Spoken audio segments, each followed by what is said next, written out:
Welcome back. This is part 3 about Truth to Christmas. We were talking about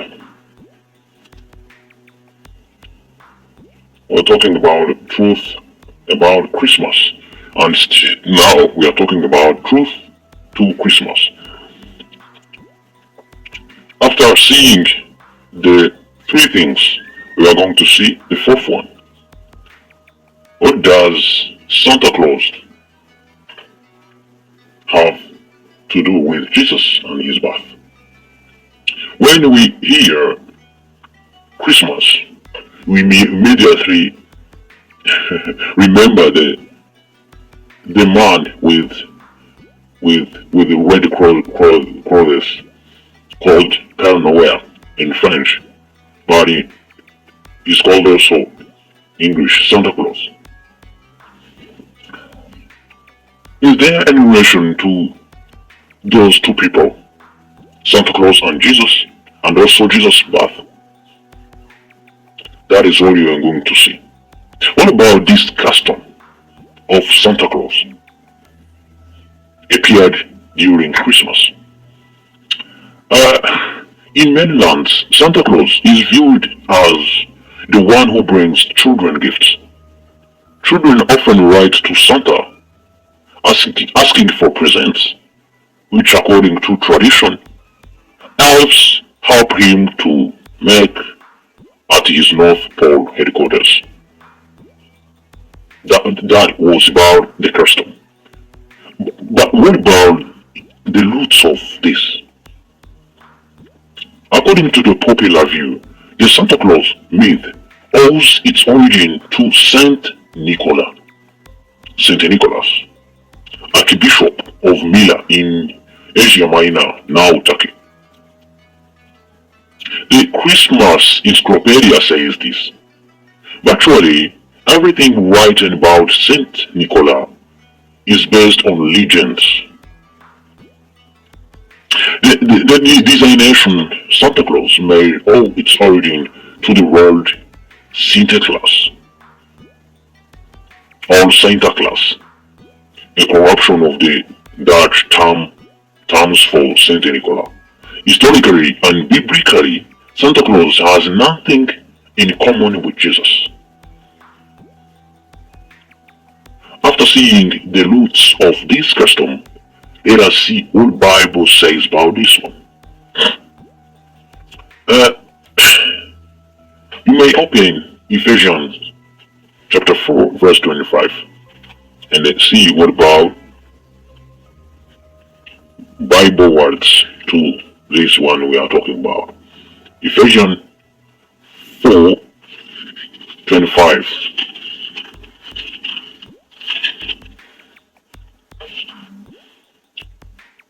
Therefore now that you have put away deceit, each one of you speak truth with his neighbor, because we are members belonging to one another.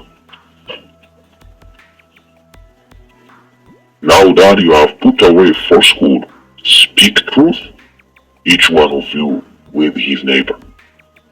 Our closest neighbors are our family members. The Bible also says that we should love truth, speaking the truth in our hearts. This has been written in Zechariah chapter 8 verse 19 and Psalm 15 verse 2. True, telling children that Santa or the Christ's child is the bearer of the presents at Christmas may seem to be innocent fun, but is it right or wise to deceive little children even if one's intentions are not bad? Do you not find it ironic that an occasion that is supposedly meant to honor Jesus becomes a time to deceive children?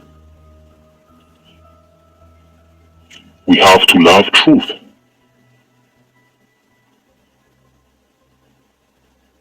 Truly, the Christ child or Santa are not bearer of presents at Christmas. This is not true. But why we tell our children that this is true? That's an untruth thing.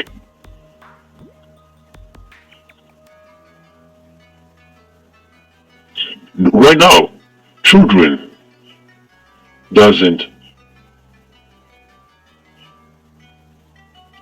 children don't differentiate the two men, Jesus and Santa. Who is here? Who are we celebrating? That's very question. That's a very questionable thing to those children.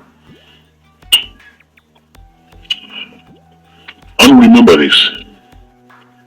This was about Santa Claus, the icon of Christmas. This is also the icon of Christmas more than Jesus himself and his birth. And I have a fear that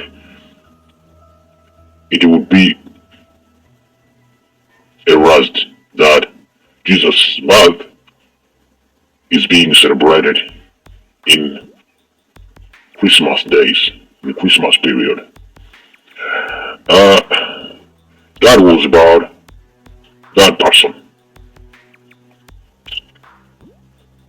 There is no relationship between Jesus' birth and also Santa Claus. There is no relationship. Why Santa Claus is being involved in Christmas period, in Christmas celebration? I don't know. You have all news, so it's you to judge. The fifth one we are going to talk about is this one. How does God view Christmas gift giving and merrymaking? What about the custom? Christmas giving is unusual in that it largely involves an exchange of gifts, and the Christmas season is marked by partying, feasting, and drinking. What about the roots of this custom? Ancient Roman Saturnian festivities. Ancient Roman Saturnian festivities began on December 17th and concluded on 24th, when gifts were exchanged. Homes on the streets were noisy with banqueting, heavy drinking, and riotous behavior. The Saturnalia was followed by an event celebrating the first day of January. This was also observed by a festival, usually lasting about 3 days. The Saturnalia and the first day of January likely formed one festive occasion. That was the roots about this custom. But what does the Bible say about this? In Psalms 32 verse 11, Bible says, "Be joyful, you righteous ones, and cry out joyfully." So joy and generosity characterized true worship is not in this verse only, but also in Proverbs chapter 11 verse 25. Such joy is often associated with generosity. In Acts 20 verse 35, Jesus said, "There is more happiness in giving than there is in receiving." In Luke chapter 6 verse 38 also said, "Practice giving or make it a regular part of your life." So such giving has little in common with ritualized giving or giving that is compelled perhaps by social custom. Describing the true spirit of generosity, the Bible states, "Each person should give as he has decided, for himself. There should be no reluctance, no sense of compassion, and God loves a cheerful giver. Those who heed these excellent Bible principles give because their generous heart impels them to do so, which can be at any time of the year. To be sure, this kind of giving has God's blessing and it is never burdensome. So, here, the truth is this one. Giving gift to those people, to our neighbors, to our brothers, it's a very simple, very precious action you should also execute it in our daily life. It should be part of our life, but without what? In 2 Corinthians chapter 9 verse 7, each person you should give as he decided for himself. There should be no reluctance, no sense of compassion. Yes, we should not give gifts only for Christmas days.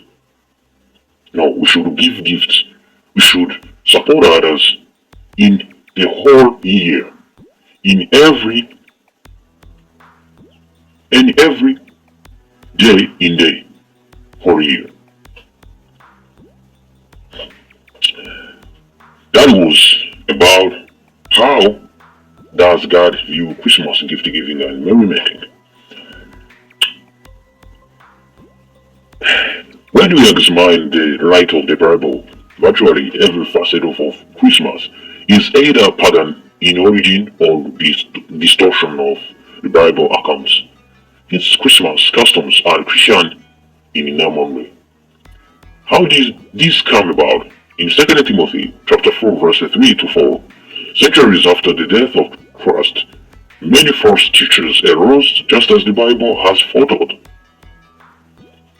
Those unprincipled men were more interested in making Christianity fashionable to the pagan masses than they were in teaching truth. Hence, they gradually adopted popular pagan religious festivals and labeled them Christian. In such false teachers, the Bible will exploit you with counterfeit words. But as for them, the judgment from the old is not moving slowly, and the destruction of them is not slumbering. This you may open 2 Peter chapter 2 verse 1 to 3 and see all we are talking about. So that was all about the truth about Christmas. We have seen many things in 3 parts. So it's you. News, you have all. It's you to make a decision according to the news that has been provided to you. But you should remember this. The book called Christmas Customs and Traditions, their history and significance said that at one time, church authorities fought tooth and nail against the relics of heathenism. But in the time, church leaders became more eager to fill pews than teach truth. Hence they began to wink at those pagan practices. Later they embraced them. In Galatians chapter 6 verse 7, what you sow, you reap. After sowing their fields with the seeds of paganism, the churches should not be surprised that weeds proliferate. A celebration allegedly honoring the birth of Jesus becomes an excuse for drunkenness and revelry. The shopping mall becomes more popular than the church. Families go deeply into debt by buying presents, and children confuse myth with reality and Santa Claus with Jesus Christ. So that's all. Thank you.